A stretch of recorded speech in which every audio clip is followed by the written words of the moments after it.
வணக்கம், வந்தாச்சோங்க power back podcaster Pavithra. இன்னைக்கு நம்ம வான்வாழம் சேனல்ல சீசன் 4ல என்ன பார்க்க போறோம்? சைல்ட் பர்த் பத்தின ப்ரெஷர் தாங்க பார்க்க போறோம். அதாவது ஒரு கப்பல்ஸ்க்கு 2 பேர் கல்யாணம் அடிச்சுன்னு வச்சுக்கோங்களேன். அப்புறம் எப்போ விசேஷம், எப்போ நீங்கள் குட் நியூஸ் சொல்ல போறீங்க?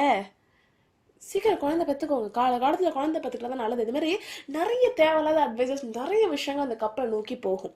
அது அந்த கப்பலை இன்னும் கஷ்டமாக, இன்னும் ஒரு ப்ரெஷரைஸான உணர்வு கொடுக்குது இல்லைங்களா? அந்த ஒரு ப்ரெஷர் பற்றி தான் இந்த எபிசோடில் பார்க்க போகிறோம். அன்ஃபார்ச்சுனேட்லி ஆர் ஃபார்ச்சுனேட்லி இது ஒரு அழகு லிஸ்னர் ரெக்கமெண்ட் பண்ண எபிசோட்.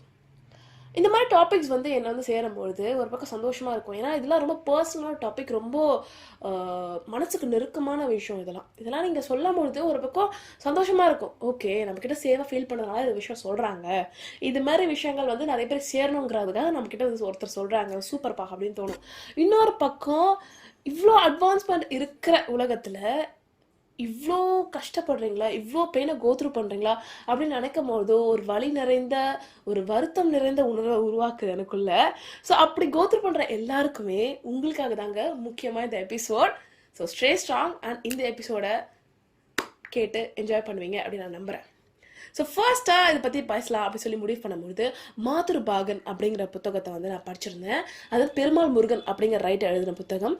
இவரோட ரைட்டிங்ஸ் எப்படி இருக்கும் அப்படி பார்த்தீங்கன்னா, அந்த உணர்வை நம்மளுக்குள்ளே உருவாக்கி இந்த ஒரு உணர்வை தான் அவங்க கோத்ரூ பண்ணுறாங்க அப்படிங்கிற அந்த ஒரு புரிதலான ஒரு நம்ம படிக்கிற எல்லாருக்குமே உணர்த்துவார் அவரோட ரைட்டிங் மூலயமா. அப்படிப்பட்ட ஒரு ரைட்டிங் தான் பெருமாள் முருகன் ரைட்டிங்ஸ் இருக்கும். ஸோ அவரோட படைப்பில் வந்த புத்தகம் தான் மாதுருபாகன் அப்படிங்கிற புத்தகம். இந்த புத்தகமோட கதை எப்படி ஸ்டார்ட் ஆகுது அப்படி பார்த்தீங்கன்னா, காளி பொன்னா அப்படிங்கிற 2 பேர். காளி வந்து ஆண், பொண்ணு அப்படிங்கிறவங்க பெண். இவங்க கணவன் மனைவியாக அவங்க வாழ்க்கையை வாழ்ந்துட்டு இருக்காங்க. நிறைய அன்பு, நிறைய காதல், நிறைய காமம் அப்படின்னு எல்லாமே கலந்த ரொம்ப மகிழ்ச்சியான தம்பதியாக தான் இருக்காங்க. ஆனால் பல வருடங்களாகியும் இவங்களுக்கு குழந்தை இல்லை. இவங்களுக்கு குழந்தை இல்லை அப்படிங்கிறது அவங்களுக்கு பெரிய ஒரு விஷயமா தெரியல, இவங்களுக்கு பெரிய ப்ராப்ளமா தெரியல. ஆனால் சுற்றி இருக்கவங்களுக்கு இவங்களை எதனா குத்தி காட்டணும், இல்லை இவங்களுக்கு எதனா குறை சொல்லணும், இல்லை இவங்களுக்கு எதனா நம்ம அட்வைஸ் சொல்லுவோம் அப்படின்னு சொல்லி நினைக்கிற எல்லாருமே இவங்க கிட்ட குழந்தை இல்லைன்னு ஞாபகப்படுத்துகிற மாதிரி நிறைய விஷயங்களை, நிறைய காயப்படுத்துகிற மாதிரி நிறைய விஷயங்களை இவங்க சொல்லிகிட்டே இருக்காங்க. அதாவது காளியை வரடணும், பொண்ணாவை வரடைன்னு சொல்கிறது, அது மாதிரி நிறைய வார்த்தைகள் சொல்கிறது, நிறைய விமர்சனங்கள் சொல்கிறதுனால காளிக்கு பொண்ணாக்க எப்படி ஆயிடுச்சு அப்படி பார்த்தீங்கன்னா, நான் என்ன வேணால் பண்ண தயார், எனக்கு ஒரு குழந்தை பெற்றுக்கணும் அப்படிங்கிற மாதிரி ஆயிட்டாங்க. ஸோ அவங்க ஃபேஸ் பண்ண 2 முக்கியமான விஷயங்களை தான் அவங்ககிட்ட சொல்லணும்னு நினைக்கிறேன். ஸோ ஃபர்ஸ்ட்டாக ஒரு விஷயத்த வந்து பொண்ணா கோத்ரூ பண்ணியிருப்பாங்க. என்ன அப்படி பார்த்தீங்கன்னா, பொண்ணா ஒரு பாட்டி கூட போயிருப்பாங்க சந்தைக்கு, சரிங்களா? ஸோ பாட்டி வந்து தனக்கு தேவையான பொருட்கள், அப்புறம் வந்து ஸ்நாக்ஸ் அதெல்லாமே அவங்க பையில ஃபுல்லாக வாங்கிட்டு வருவாங்க. கூட பொண்ணா எப்படி வாங்கியிருப்பா அப்படி பார்த்தீங்கன்னா, அவளுக்கு தேவையான பொருட்கள், காளிக்கு தேவையான பொருட்கள், அவளுக்கு வீட்டுக்கு என்னென்ன தேவையோ அந்த பொருட்கள்லாம் வாங்கிட்டு மீதி காசை சேமித்து வச்சு வீட்டுக்கு கொண்டுட்டு போவாங்க. அப்போ வந்து பாட்டி சொல்லுவாங்க, வீட்டில் என்ன குழந்தை அழுதா, இல்லை காசு சேமிச்சு வச்சு என்ன சொத்து சேர்க்க போறியா பிள்ளைக்கு, நல்லா சாப்பிட்டு நல்லா அனுபவிச்சு நல்லா வாழ வேண்டியது தானே அப்படின்னு பொண்ணாவை சொல்லியிருப்பாங்க. பொண்ணாக்கு செம்ம டென்ஷன் ஆகிடும். அது எப்படி அப்படி இந்த பாட்டி நம்மளை பார்த்து சொல்லலாம் அப்படின்னு சொல்லி செம்ம கோவமாகி பாட்டியை பார்த்து ஒன்று கேட்கும், நீயும் தான் கஷ்டப்பட்டு வயசான காலத்தில் பிள்ளை பெற்றுக்கிட்ட, அந்த பிள்ளையாவும் கூட சந்தைக்கு வருது, இல்லை அந்த பிள்ளை சந்தைக்கான காசை கொடுக்குதா? இல்லையே, நீ தனியால தானே இருக்க, அப்புறம் பிள்ளை பெற்றா என்ன, பிள்ளை பெற்றுக்கலாம் என்ன, நீ வந்து சொல்ல வந்துட்ட பாரு அப்படிங்கிற மாதிரி பாட்டியை சொல்லிட்டு ஃபாஸ்ட்டாக நடந்து போயிருப்பா பொண்ணா. பாவம் வயசான பாட்டி ஆச்சு, நம்ம கூட வரான்னு பார்த்தா அந்த பாட்டிக்கு ஓர குசுமுதா அப்படின்னு நடிச்சிருப்பா பொண்ணா உள்ளுக்குள்ள. இந்த ஒரு சம்பவம் நடந்துச்சு. அதே மாதிரி இன்னொரு சம்பவம் நடந்திருக்கும். வீட்டில் ஒரு விசேஷமாக இருக்கும், சரிங்களா? அந்த ஒரு கல்யாண வீட்டு இருக்கும். ஸோ அந்த கல்யாண வீட்டுக்கு பொண்ணா கொஞ்சம் லேட்டாக போயிருப்பா. அப்போ அங்கே வந்து ஒரு பெண் இருப்பா. அந்த பெண் பேர் பொராசா, சரிங்களா? அந்த பொராசா அப்படிங்கிறவங்களுக்கு குழந்தைங்க இருக்குது, சரிங்களா? தனக்கு குழந்தைங்க இருக்குது, பொண்ணாக்க குழந்தை இல்லை அப்படிங்கிற அந்த ஒரு குழந்தை இல்லை. அவங்க வந்து ஒரு லெஸ் எப்படி சொல்கிறது, அவங்க வந்து தரக்குறைவான நபராக அவங்க வந்து ட்ரீட் பண்ணுவாங்க. பொராசா வந்து கொஞ்சம் குறைச்சலாகவே பொண்ணாவை ட்ரீட் பண்ணுவாங்க, கொஞ்சம் ஒரு மெதப்பில் இருக்கிறது அப்படின்ற மாதிரி சொல்லலாம், சரிங்களா? ஸோ அப்போ வந்து கொஞ்சம் லேட்டாக வந்தது, இந்த கல்யாண வீட்டுக்கு கொஞ்சம் லேட்டாக வந்தது. பொராசா பொண்ணை பார்த்து கேட்பா, என்ன பிள்ளைங்களுக்கு சிங்காரிச்சிட்டு வரல, இவ்வளோ லேட் ஆயிடுச்சா அப்படின்னு கேட்டிருப்பா. அப்போ பொண்ணாக்கு செம்ம கோவம் வந்திருக்கும். அது மட்டும் இல்லாமல் பொராசா டக்குன்னு கேட்டதுமே அங்கே இருக்க மற்ற எல்லா பெண்களுமே சிரிச்சிருப்பாங்க பொண்ணாவை பார்த்து. அது இன்னும் பொண்ணாக்கு பயங்கர கோவம் வந்திருக்கும். அப்போ பொண்ணா சொல்லிடுவா, பெத்தவங்க தான் குழந்தைங்க வளர்த்துக்கிறீங்களோ அங்கே ஒன்று பேர் சாப்பிட்டுட்டு வாய் துடைக்காம நிற்கிது, அங்கே ஒன்று பேர் தலை சீவாமல் அப்படியே நிற்கிது.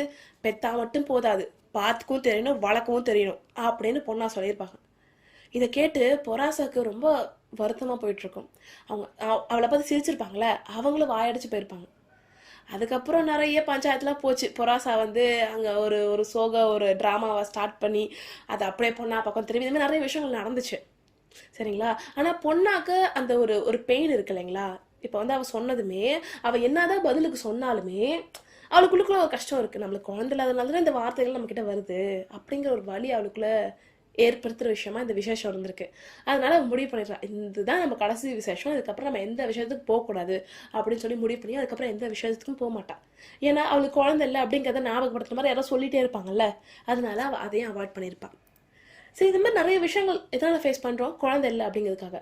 எப்பாடுபட்டாவது ஏதாவது பரிகாரம் இந்த சாமிக்காக பரிகாரம் பண்ணால் குழந்தை பிறகுனா நான் பண்ண தயார், இதை குடிச்சா எனக்கு குழந்தை பிறகுனா சரி நான் அதுவும் பண்ண தயார் அப்படின்னு சொல்லி நிறைய விஷயங்கள் பொண்ணா பண்ணுவாள்.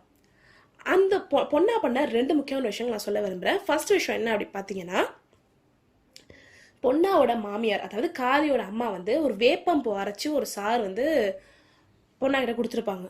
அப்போ வந்து பொண்ணா சொல்லுவாங்களாம் காளிக்கிட்ட, காளி ரொம்ப கசக்குது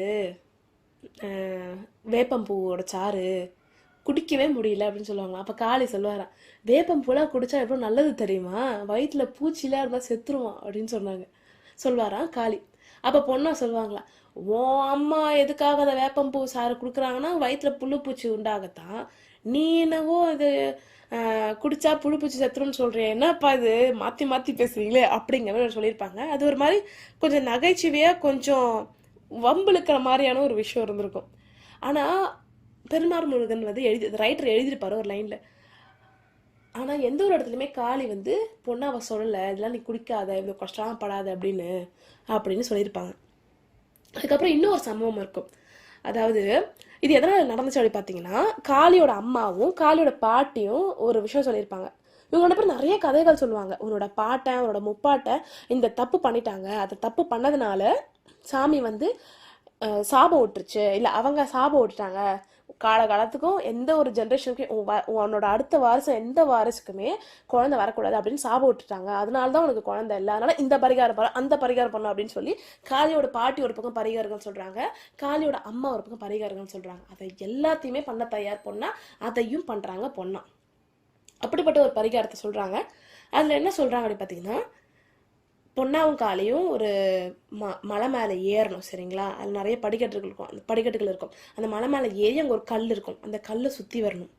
கல் சுற்றி வருது ரொம்ப ஈஸி தானே, கல்லை நடுவில் வச்சு நீங்கள் சுற்றி வரலாமே அப்படின்னு நம்ம நினைக்கலாம். அங்கே தான் ஒரு ட்விஸ்ட்டு. அந்த கல் வந்து அப்படியே என்ன சொல்கிறது, செதுக்கின கல் மாதிரி இருக்கும். ஆனால் அந்த கல்லை நம்ம சுற்றி வரும்பொழுது கொஞ்சோடு நம்ம கால் ஸ்லிப் ஆகிடுச்சுன்னா அவ்வளோதான், ஆள் காலி.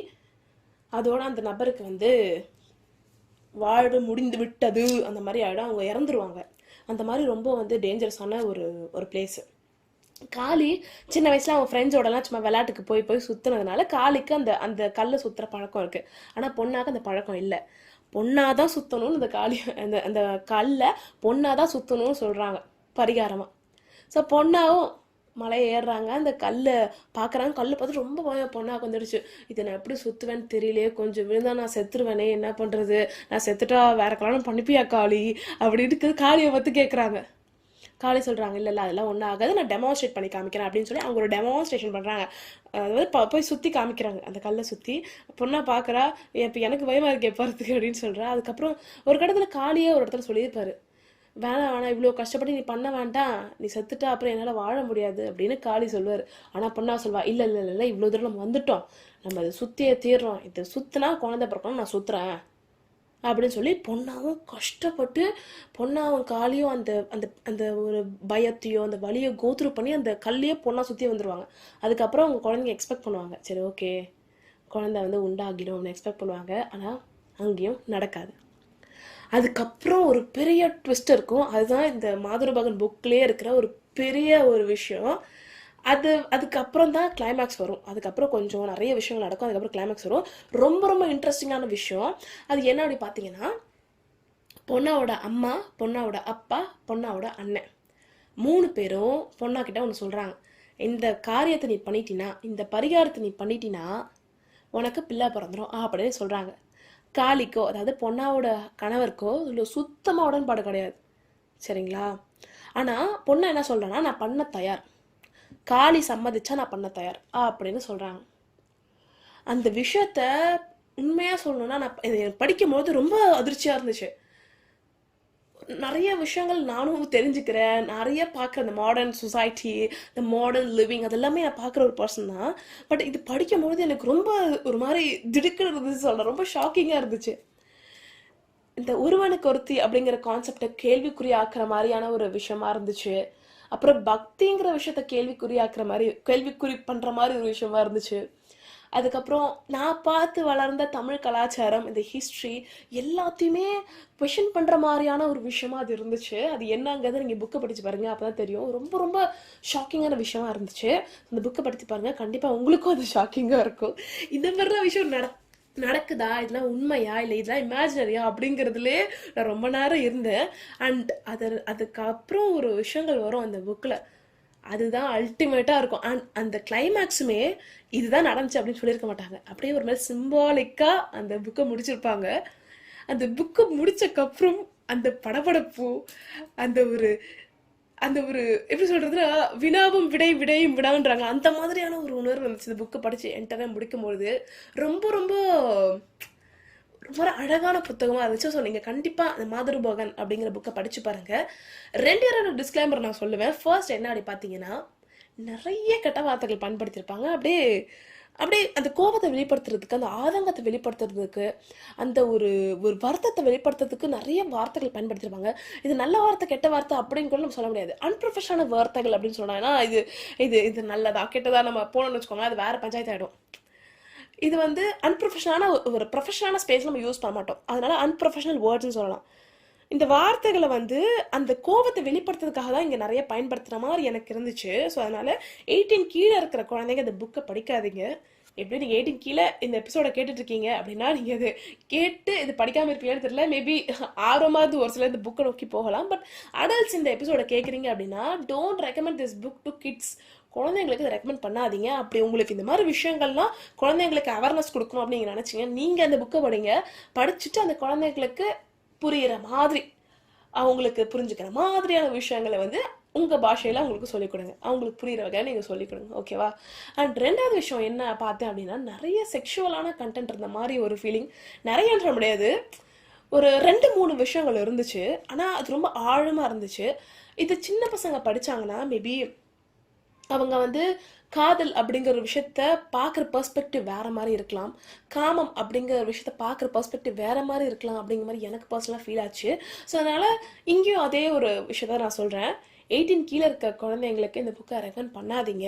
மேபி பெரியவங்க நல்லா கொஞ்சம் சென்சிபிளாக அந்த உலகத்தை பார்க்குறவங்க இந்த புக்கை படிச்சிங்கன்னா மேபி ஒரு பெட்டரான பெர்ஸ்பெக்டிவ் இருக்கும் அப்படிங்கிற ஒரு நோட்டையும் நான் இங்கே சொல்ல விரும்புகிறேன். ஸோ மாதருபாகன் பை பெருமாள் முருகன் ரொம்ப ரொம்ப அழகான புத்தகம். அந்த ஒரு உணர்வை கொடுக்குற ஒரு புத்தகமாகவும் இருந்துச்சுன்னு சொல்லுவேன். அண்டு அந்த அந்த காளிய பொண்ணாவும் ஒரு ஃப்ரஸ்ட்ரேஷன் ஒரு இடத்துல ஃபீல் பண்ணியிருப்பாங்க. அதை வந்து அவர் வார்த்தைகள் மூலமாக சொல்லியிருக்க மாட்டார். ஆனால் அந்த உணர்வு வந்து என்ன நிஜமாக எனக்குள்ளேயே அந்த உணர்வு வந்துச்சு. அண்ட் இந்த புக்கை படிக்கிறவங்க கண்டிப்பாக இந்த கணவன் மனைவிக்கு ஏற்படக்கூடிய அந்த வலியோ அந்த வருத்தத்தையோ புரிஞ்சுக்கிறதுனால எந்த ஒரு நபரை பார்த்துமே தெரிஞ்சோ தெரியாமலோ அறிஞ்சோ அறியாமலையோ அந்த கேள்வியவோ இல்லை திரும்ப திரும்ப அது தேவையில்லாத கேட்காத, அதாவது அவங்க கப்பல் கேட்காத அட்வைஸை வந்து கண்டிப்பாக கொடுக்க மாட்டாங்க அப்படிங்கிற ஒரு நம்பிக்கையில் சொல்கிறேன். ஸோ மாதருபாகன் புக்கை கண்டிப்பாக படித்து பாருங்கள். இதே மாதிரி ஒரு கான்டெக்ட்ல எடுக்கப்பட்ட படம் தான் வெப்பம் குளிர் மழை அப்படிங்கிற படம். இந்த படத்தை இயக்கியவர் பாஸ்கல் வேதமுத்து அப்படிங்கிற நபர்.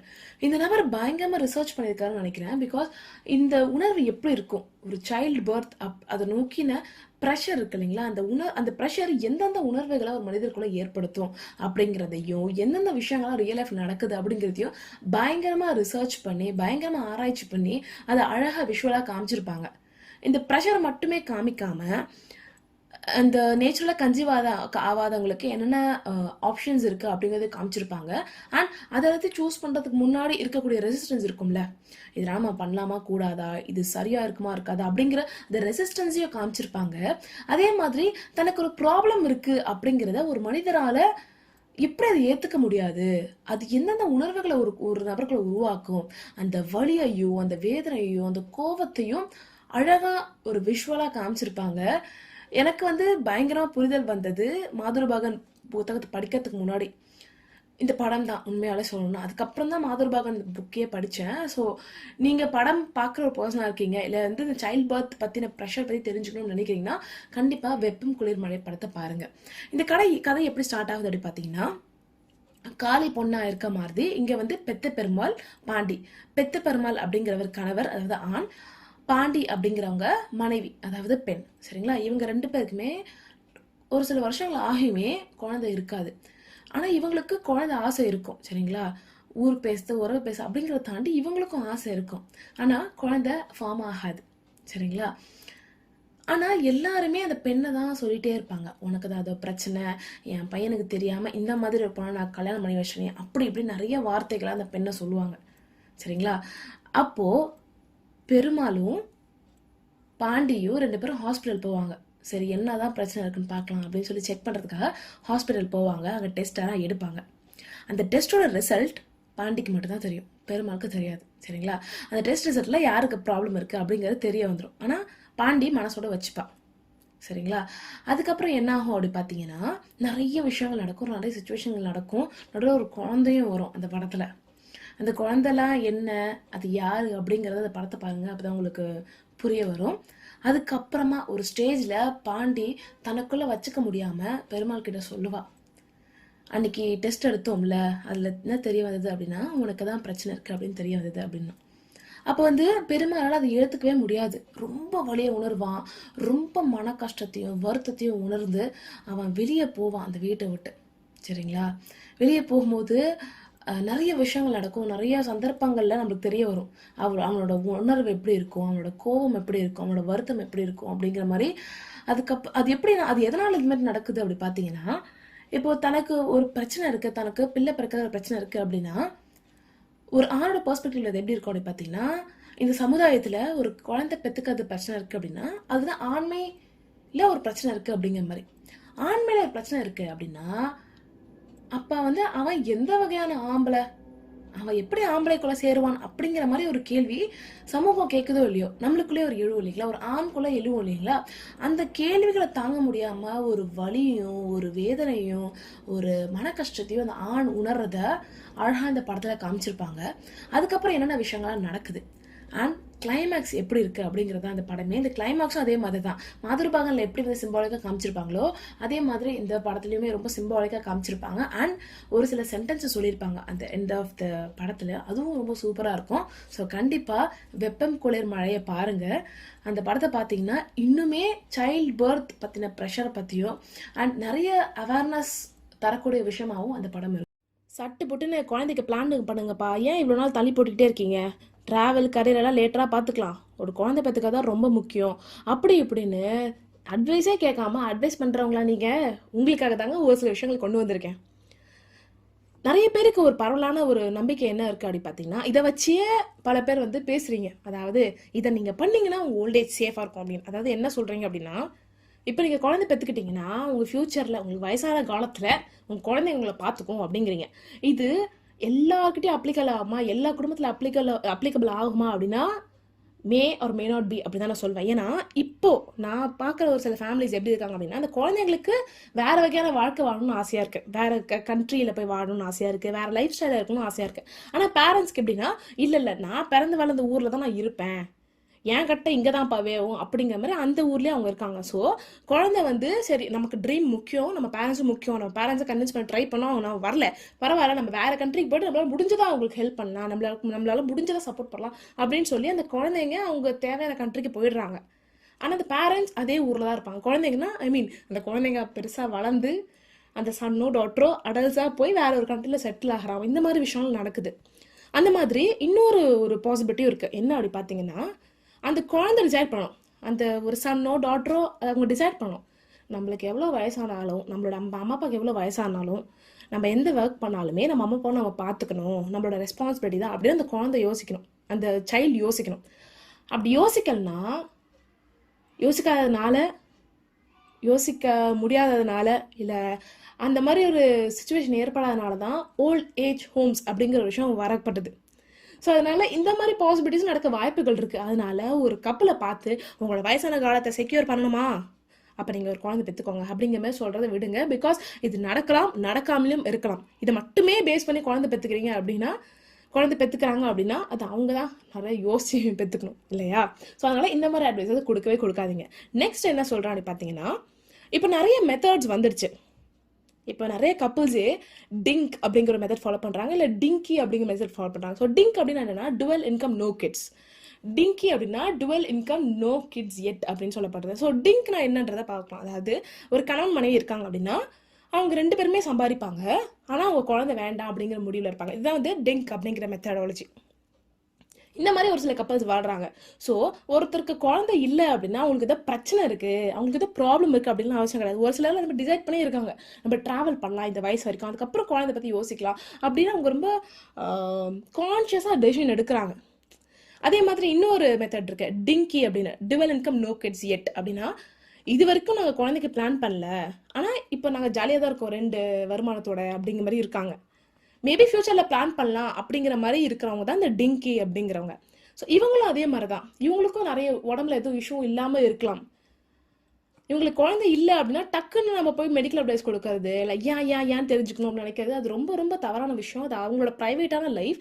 அதனால உங்களுக்கு நல்லதை சொல்லணும் அப்படின்னு நினச்சிங்கன்னா நீங்கள் சொல்லுங்கள், வேண்டான்னு சொல்லலாம். ஒரு முறை சொல்லலாம், அவங்க ரொம்ப க்ளோஸாக இருந்தாலும் 2 முறை சொல்லலாம். பட் சொல்லிகிட்டே இருந்தீங்கன்னா அது ஒரு ப்ரெஷர் உருவாக்கி, அது ஒரு மென்டலி ரொம்ப ப்ரெஷர் உருவாக்கி, ரொம்ப மன அழுத்தத்துக்கு உள்ளாகி அந்த கப்புலேயே ரொம்ப வந்து கஷ்டப்படுத்துதே சொல்லலாம்.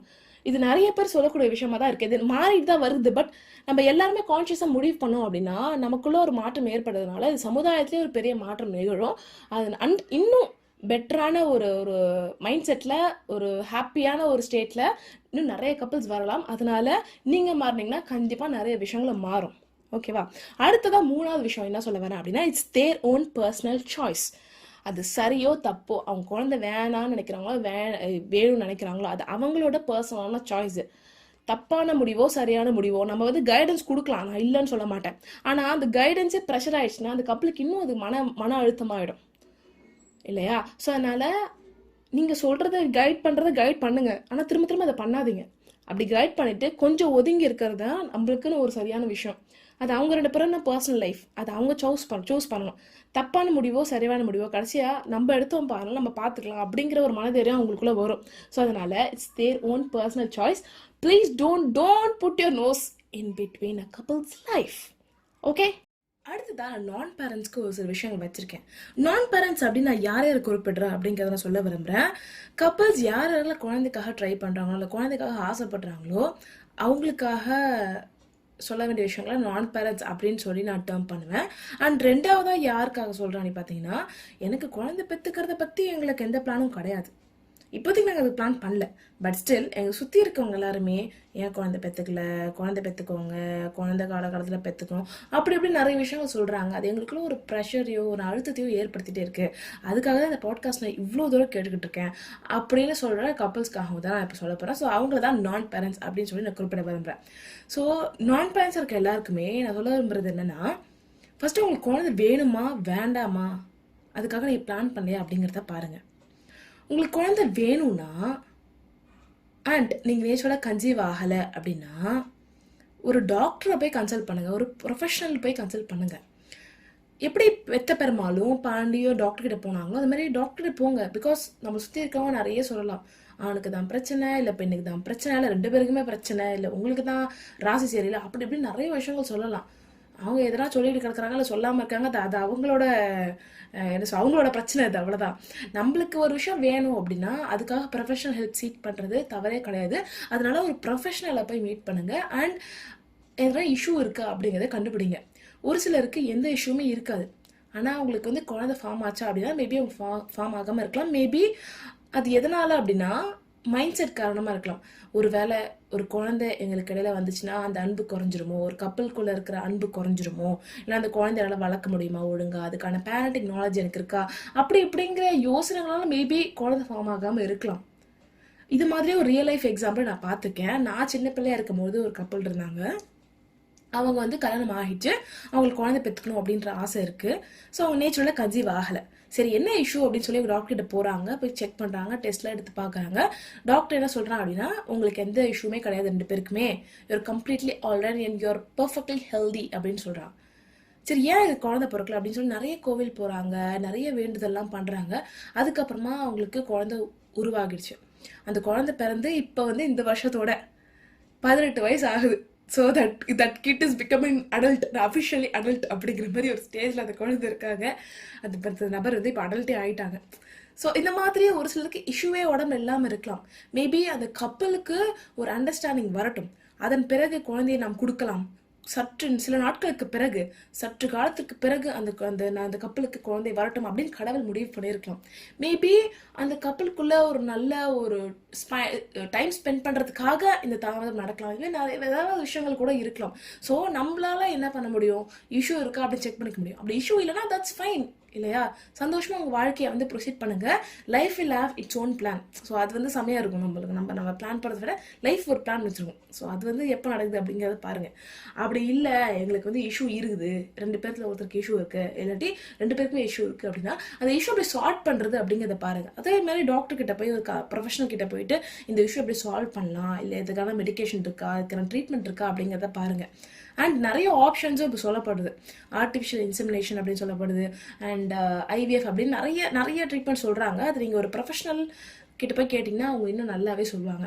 இதெல்லாம் பண்ண முடியுமா அப்படின்னு பாருங்கள், இல்லைன்னா அடாப்ஷன் பண்ண முடியுமா அப்படிங்கிறத பாருங்கள். இந்த மாதிரி நிறைய விஷயங்கள் இருக்குது. அண்ட் இந்த இஷ்யூ இருந்துமே ஒரு சிலர் வந்து என்ன பண்ணுறாங்க அப்படி பார்த்தீங்கன்னா, அதுக்கான ட்ரீட்மெண்ட் பண்ணுறாங்க. அதுக்கப்புறம் ஒரு இடத்துல ஃப்ரஸ்ட்ரேட் ஆகி அட போங்கப்பா கடவுள் கொடுத்தா கொடுக்கட்டும் அப்படின்லாம் பண்ணியிருக்காங்க ஒருத்தவங்க. அப்படி பண்ணி அவங்களுக்கு குழந்தையும் உருவாகி இருக்கு.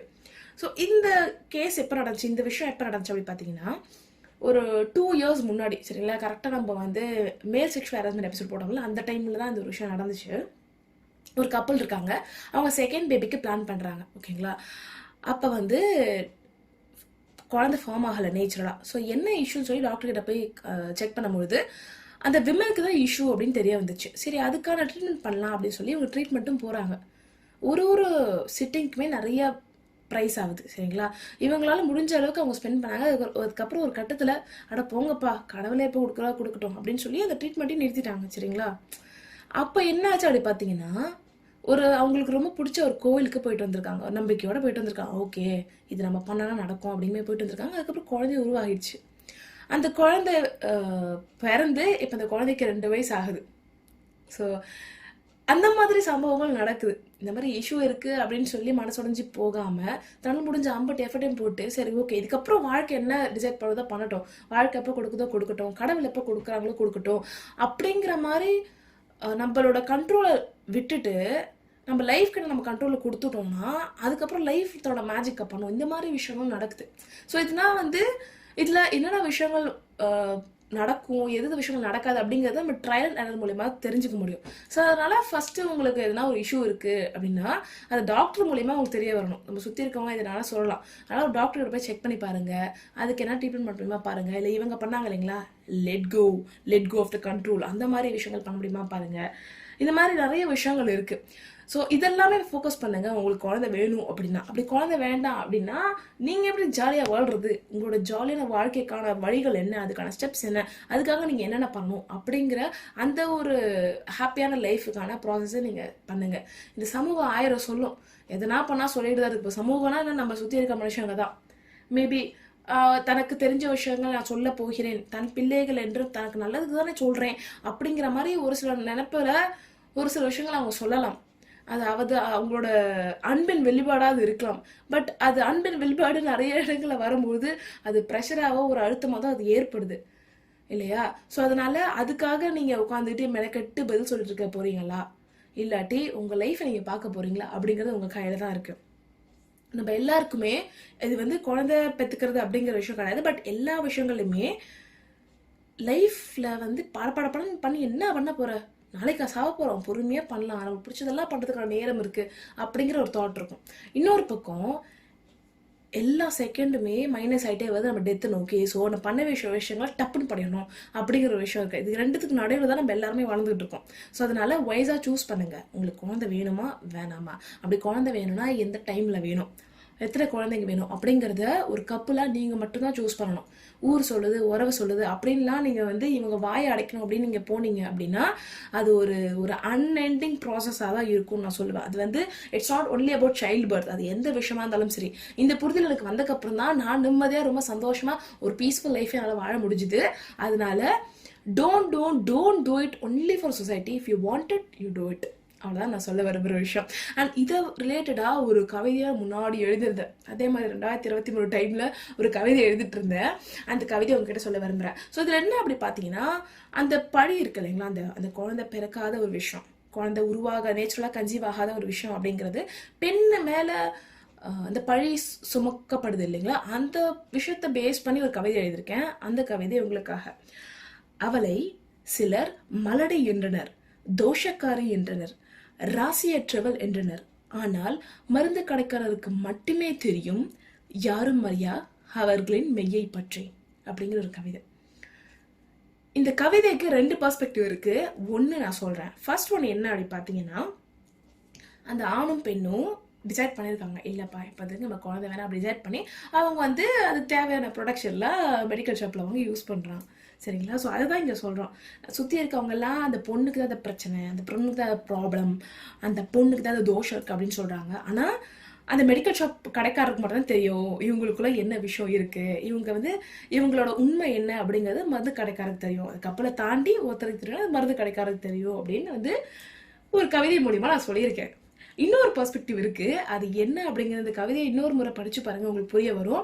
இன்னும் 1 முறை 2 முறை 3 முறை கூட படிச்சு பாருங்க. அப்படி உங்களுக்கு புரியல ஆனா உங்களுக்கு தெரிஞ்சுக்கணும்னு நினைச்சீங்கன்னா இன்ஸ்டாகிராம்ல மெசேஜ் பண்ணுங்க, ஆர் மெயில் ஐடியில சொல்லுங்க. நான் கண்டிப்பா இதோட விளக்கம் வந்து நான் சொல்றேன். ஓகேங்களா. ஸோ அந்த ஒரு நோட்டோட ஒரு ஹாப்பியான ஒரு சாட்டிஸ்ஃபைடான மனசோட நான் அப்படியே கிளம்புறேன். ஸோ இந்த சைல்ட் பர்த்ல மட்டும் இல்லாமல் எந்த விஷயத்துல இருந்தாலும் சரி, நமக்கு ஒன்று வேணும்னா நம்ம செய்யலாம், நமக்கு ஒன்று வேண்டாம் அதில் நீங்கள் உடன்பாடே இல்லை அப்படின்னு நினச்சிங்கன்னா அதுக்காக நிற்கிறதுல எந்த வகையான தவறுமே கிடையாது. So stand for your self, speak up for your self. And இன்னொரு முக்கியமான விஷயத்தை வந்து நான் சொல்ல விரும்புகிறேன். இது வந்து இந்த டாப்பிக்கை பற்றி நான் பேச போகிறேன் அப்படின்னு சொல்லும்பொழுது எல்லாருமே, நான் சொன்ன எல்லாருமே எனக்கு பதிலாக ஒன்று சொன்னாங்க, இந்த பாயிண்ட்டை மறக்காமல் சொல்லிவிடு அப்படின்னு சொன்னாங்க. I just want to tell here என்ன அப்படின்னா, ஸ்பௌஸோட சப்போர்ட் ரொம்ப ரொம்ப முக்கியமான விஷயம். ஒரு ஆணோ பெண்ணோ யார் வந்து இந்த குழந்தை உருவாகாத காரணத்தினால, அந்த குழந்தை பெற்றுக்காததுனால ஒரு சில வார்த்தைகள் வருது இல்லை, நம்ம சுற்றி இருக்க நபர்கள் ஒரு வார்த்தைகள் விடும்போது அந்த ஆணுக்காக பெண்ணோ அந்த பெண்ணுக்காக ஆணோ ரொம்ப ஸ்ட்ராங்காக நிற்கணும். அந்த சப்போர்ட் அப்படிங்கிறது ரொம்ப ரொம்ப முக்கியமான விஷயம். அப்படி நீங்கள் உங்களோட ஸ்பௌஸுக்கு துணையாக நின்னீங்க அப்படின்னா உங்கள் ஸ்பௌஸுக்கு ரொம்ப சப்போர்ட்டடாக ப்ரொடெக்டடாக அது ரொம்ப தைரியமாகவே ஃபீல் ஆகும். அதனால உங்களோட ஸ்பௌஸுக்கு ரொம்ப சப்போர்ட்டிவாக டுகெதராக நல்ல பார்ட்னரை அவங்களுக்காக சப்போர்ட் பண்ணுங்கள். And spread your love. Okay. So அந்த ஒரு நோட்டோட நான் அப்படியே கிளம்புறேன். மனசை பிடிச்ச மனசார செய்யுங்க, நிறைய லவ்வோட நிறைய காதலோட செய்யுங்க. நன்றி ஃபார் புனா வராது பொழுதுபுனா கிடைக்காது என்றிருக்கும் உங்கள் நேரத்தை என் வார்த்தைகளுடன் செலவிடுவதற்கு. இது போன்ற வேறொரு அழகான எபிசோடு சந்திக்கும் வரை பேச்சால் வார்த்தைகள் பிரபஞ்சத்தை பளபளப்பாக்கும் பவித்ரா சைனிங் ஆஃப். பாய்.